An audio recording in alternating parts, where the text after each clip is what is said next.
Dobrodošao.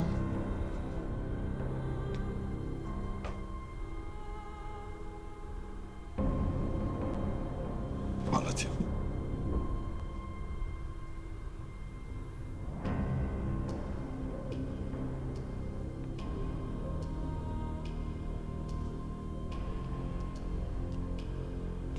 Čujem da si kupio moju kuću. Jeste se ovdje brzo šire? Ja volim znat sve što se događa u kvartu. Ja sam kuću kupio doktorice Vidović. Znam.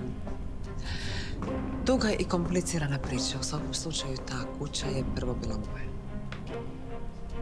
I onako si ju uredila. Da. Sam mogao i pretpostaviti.